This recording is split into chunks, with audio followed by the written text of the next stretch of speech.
voters dream about is to be hassled.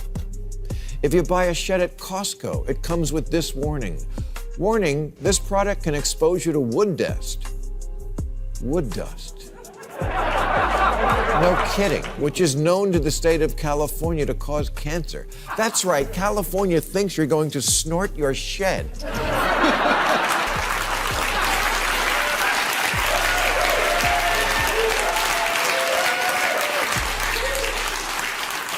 I don't want to blow Pinocchio. I just want to put the lawnmower away. As Barack Obama once said, one of the biggest lessons he learned as president was there is no such thing as shovel-ready projects. Environmental impact statements used to be a few pages long. Now they're thousands of pages of legalistic nonsense and take an average of 4.5 years to complete, with thousands of bureaucrats filling out millions of paper forms that kill hundreds of forests to answer the question, is this good environment? Bill Maher is going straight at the Democrats, and this time the takedown is brutal. Even out of power, Maher argues their policies are still hanging over everyday American life through the laws, mandates, and bureaucratic clutter they left behind. In his view, the damage did not end when they lost control. It lingered, and people are still paying for it. This is not just criticism, it is a complete demolition of the system they created. So, if you're ready for the full breakdown, let's jump straight into it. California just passed a law requiring large retailers to have a non-gendered toy section. A non-gendered toy section? Isn't Ken enough?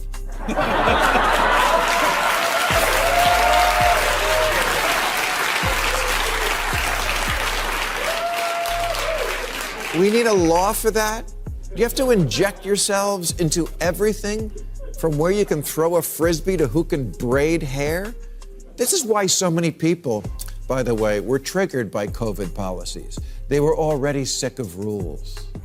Regulation should be a good issue for Democrats. It's certainly one they're associated with. Maher opens by reminding people just how deeply Democratic overreach embedded itself into ordinary American life and how stubbornly it refuses to fade away. The rules they pushed did not disappear when they lost power. They are still here, still draining common sense, and still making life more expensive, more frustrating, and more absurd. He points to California's non-gendered toy section law, one of those policies that sounds less like governance and more like satire. Then there are crime policies critics say weakened enforcement, normalized homelessness in public spaces, and reduced pressure on retail theft to the point where shoplifting started looking like a policy loophole. Maher's point is that these are not outdated ideas collecting dust somewhere. They are active rules still shaping streets, cities, and daily life right now. In his view, this is what happens when ideology keeps writing laws long after reality has already moved forward. I think the average voter would agree that banks and chemical plants and drug companies need watching. Telling a company, you can't dump the waste from your hog farm straight into the water supply. We're mostly all for that.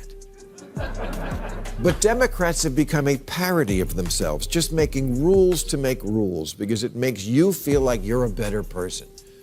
Making sure that everything bad never happens again, which you can never fully do. It just makes everyone else's life a drag. The Biden infrastructure bill has a provision that requires all new cars to install an alert system that goes off when you leave a baby in the back seat, which is something done only by crackheads and people who sadly, yes, do it on purpose. And after every one of us winds up bearing the cost for cars to install this alarm, you know who's going to ignore it?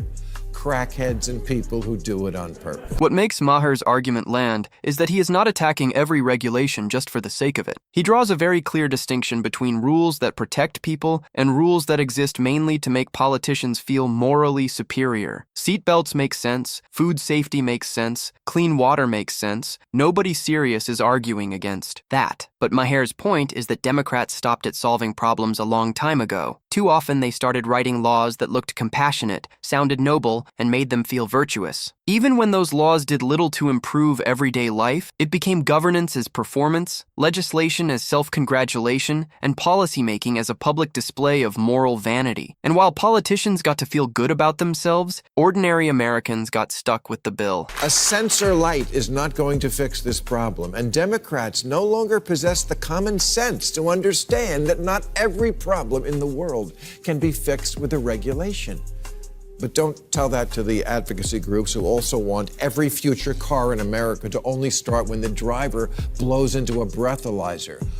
Oh, great, my other car is a Karen. Then Maher dives into the deeper fantasy behind all of it. Democrats started acting as if human behavior itself could be regulated into perfection, as if enough mandates, enough rules, enough restrictions, and enough warnings could somehow engineer a better society from the top down. Maher is not buying that at all. Human nature does not disappear because lawmakers write another policy memo. People adapt. They look for workarounds. They find loopholes. They ignore rules that do not match real life. That is the uncomfortable truth sitting underneath all of this. You cannot regulate every bad decision, every foolish action, or every human flaw out of existence. At some point, regulation stops correcting reality and starts fighting reality. And once that happens, the public is the one left suffocating under the weight of it. Democrats have to stop thinking that what the voters dream about is to be hassled. If you buy a shed at Costco, it comes with this warning. Warning, this product can expose you to wood dust. Wood dust. No kidding, which is known to the state of California to cause cancer. That's right, California thinks you're going to snort your shed.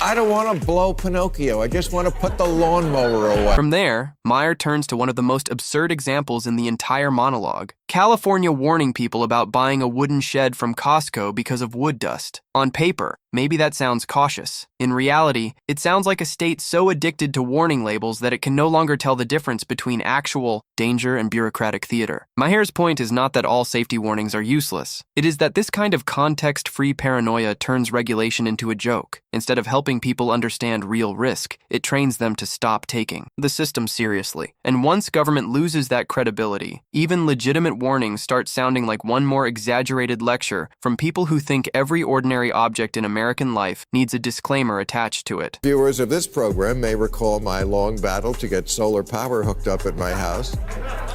It involved this shed, which had to be built to house this solar battery. Yes, that battery needed a house to live in. And not just any house, one that had to follow the specifications of this chart. That's a real chart of the steps we had to go through to get this thing turned on. And then Maher makes the whole thing personal, which is where the argument hits even harder. He talks about trying to install solar power at his own house, the kind of environmentally friendly decision regulators are supposed to support. But instead of being simple, the process turned into a bureaucratic nightmare. The cost exploded, not because solar technology itself was impossible, but because the layers of rules and approvals buried the project alive. And that was not even the only example. Maher also talks about needing 5 separate permits just to replace a garage door. A garage door. That is the kind of absurdity that instantly exposes what overregulation really feels like in practice. It is not efficient. It is not smart. It is not compassionate. It is a system that keeps creating more hassle, more delay, and more cost for people trying to do completely normal things. Barack Obama once said one of the biggest lessons he learned as president was there is no such thing as shovel-ready projects. Environmental impact statements used to be a few pages long. Now they're thousands of pages of legalistic nonsense and take an average of 4.5 years to complete, with thousands of bureaucrats filling out millions of paper forms that kill hundreds of forests to answer the question, is this good for the environment? At that point, the conversation stops being merely annoying and starts becoming financially ugly. Maher zooms out and asks the question that should make everyone uneasy. What is all this bureaucratic dead weight actually costing the country? Every pointless permit costs money. Every redundant review costs money. Every office created to monitor another office costs money. And those costs do not stay small for long. They stack, they multiply, and they snowball into massive amounts of public waste. In some cases, the process around a project ends up costing more than the project itself. The paperwork outprices the work. The oversight outlives the construction. And in Maher's view, that is one of the most revealing parts of the whole democratic model. It promises efficiency, fairness, and accountability, but too often it delivers debt, delay, and a bureaucracy that feeds on itself. Go. The city's so nice, you'll step in poop twice.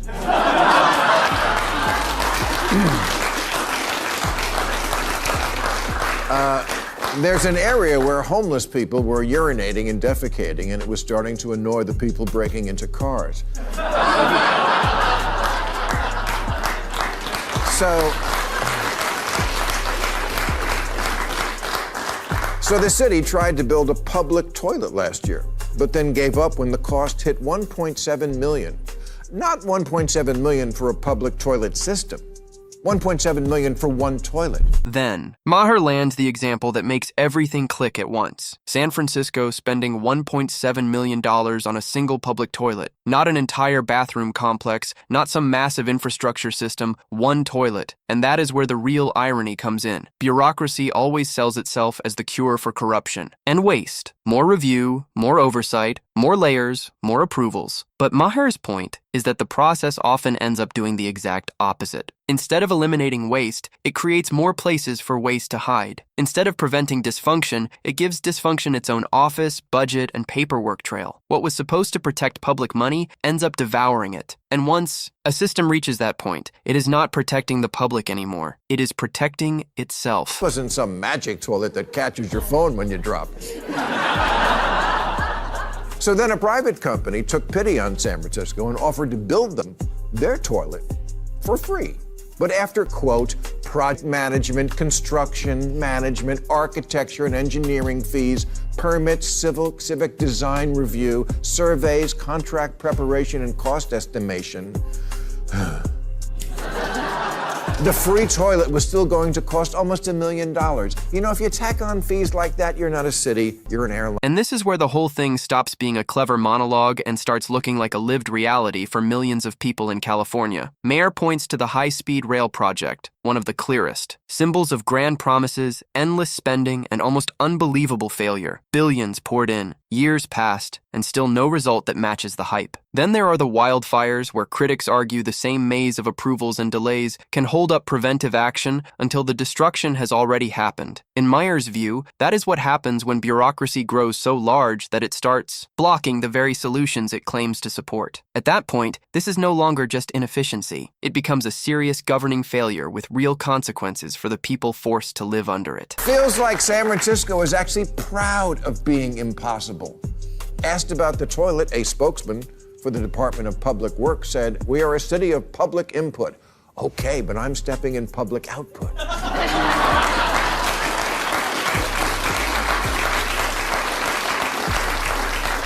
Meanwhile, the median time to get approval to build a house there is 627 days.